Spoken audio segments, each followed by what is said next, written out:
आमचे या शेताची रस्त्याची भानगड असल्यामुळे आमचे भाऊ मरण पावले या भानगडीमुळं. शेतात रस्त्याची भानगड म्हणजे काय आहे बघा? म्हणजे हे आमच्या शेतातून रस्ता मागायले आणि त्यांना रस्ता आम्ही शिवरस्ता दिलेला आहे, वरखेडा शिवरस्ता, सरकारी शिवरस्ता. आणि त्यांच्या लगत त्या लोकांचे शेत आहेत, गिरी या लोकांचे शेत आहेत. आणि SDMचा, तहसीलदार यांचे सर्व निकाल आमच्या बाजूने लागलेले आहेत. 2 तहसीलदार, कावरखे साहेब, मांडवगडे साहेब तहसीलदार यांचे दोन्ही निकाल आमच्या साईडने लागलेले आहेत. आणि SDMचा पण दोन्ही निकाल आमच्या बाजूने लागलेले आहेत. आणि ते राहून राहून हे प्रकरण 105चं प्रकरण, आता 166 नुसार 143चे प्रकरण, अशी प्रकरण सुरू आहे. आणि पैशावाले लोक आहेत आणि म्हणतात आम्ही या साहेबाला एवढे पैसे दिले, यावला एवढे पैसे दिले, असं म्हणतात ते. आणि शेतातून का रस्ता मागताय? आमच्या शेतातून जबरदस्तीने रस्ता मागत आहेत. म्हणजे त्यांच्या शेताला जाण्यासाठी वाट नाही का? वाट आहे, 2 वाट आहेत. आता पुन्हा पंचनामा झाला तहसीलदार साहेबाचा आणि त्या मंडळाधिकारी, त्याच्यातून त्यांना सरकारी वरखेडा शिवरस्ता दिलेला आहे. आणि दुसरा रस्ता आहे ते चालू आहे ते. आणि वाघजाळी रस्त्यावरून का करते वाघजाळी रस्त्याने पूर्वेला रस्ता त्यांच्या शेतापर्यंत आहे. गट नंबर 77, 28 किती 27, 28, 29. त्या पाटाच्या काठाने त्यांना रस्ता आहे पूर्वेला. असे 2 हे मंडळ अधिकाऱ्यांना हे दिलेलं आहे पत्र. तुम्हाला मंडळ अधिकाऱ्यांनी काय पत्र दिलं? हेच त्यांना 2 पर्यायी रस्ते आहेत, वरखेडा एक शिवरस्ता आणि काहाकर वाघजाळी या रस्त्याहून पाटाच्या काठाने म्हणजे नाल्याच्या ओढ्याच्या काठाने सरळ रस्ता त्यांना त्यांच्या शेतात आहे. म्हणजे शासनाकडून जे त्यांना रस्ता आहे असं सांगितलं जात आहे? हो, सांगितले. तरी तुमच्याकडे रस्ता द्या म्हणून मागणी कोण करत आहे? हे दिगंबरगिरी ते म्हणजे स्वतः खाजगीरित्या करत आहेत.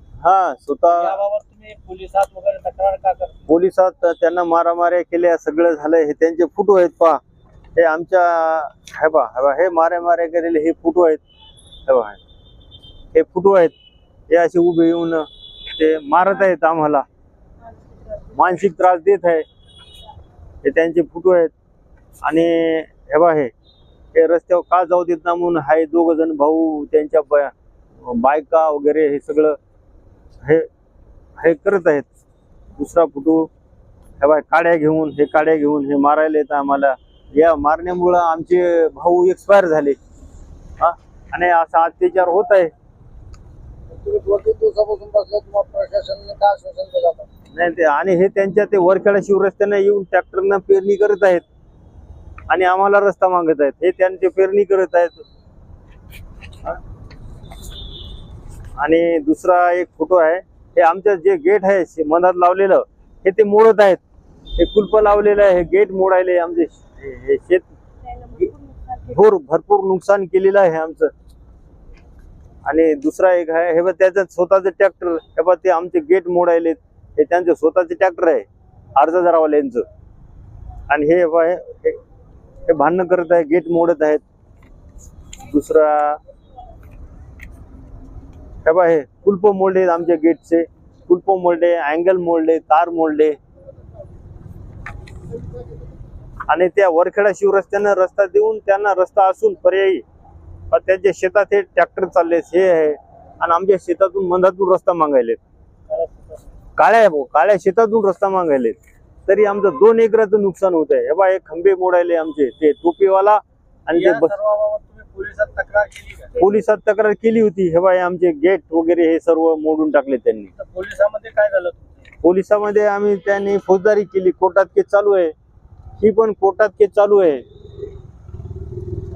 आता तुम्हाला जसं तिथून रस्ता द्या म्हणून कोण मागणी करत आहे? अर्जदार काय मागणी करण्यात येत आहे का? प्रसादर काय नाही, हे तिथं उपोषणाला बसत आहेत कलेक्टर ऑफिसला. तिथं प्रशासनाला दबावण्यात आहेत. कमीत कमी 4 वेळ तिथं उपोषणाला बसलेत. हे आज पण तिथं उपोषणाला आहेत. तिथं ते कलेक्टरला दबाव आणून, मग ते दबाव आणून तहसीलदार मग नोटीस नोटीस काढतात. मग आता दुसरं कलम लावलं त्यानं 143चं. आता तुमची इथं विभागीय आयुक्त साहेबांकडे काय मागणी आहे? आमची बस विभाग आयुक्ताकडे हीच मागणी आहे, हे 143 हे कलम रद्द करून टाकावं आणि आम्हाला न्याय द्यावा, आमचा आदेश द्यावा आणि कोणत्याही प्रकारचा त्यांना रस्ता देऊ नये. एकदा आदेश झालेला पुन्हा डबल आदेश त्यांना देऊ नये. सरकारी कार्यालयाकडून आदेश झालेला आहे, हा. हा रस्ता आहे, यांना यातून काही देऊ नये. तर तुमचं नाव सांगा. माझं नाव दत्तराव भिकाजी नागुलकर आणि लीलाबाई विठ्ठल आमच्या भाऊजी आहेत आणि त्यांचे पती मरण पावलेले आहेत. याच भानगडीमुळे त्यांना अटॅक होऊन ते ताबडतोब वारले.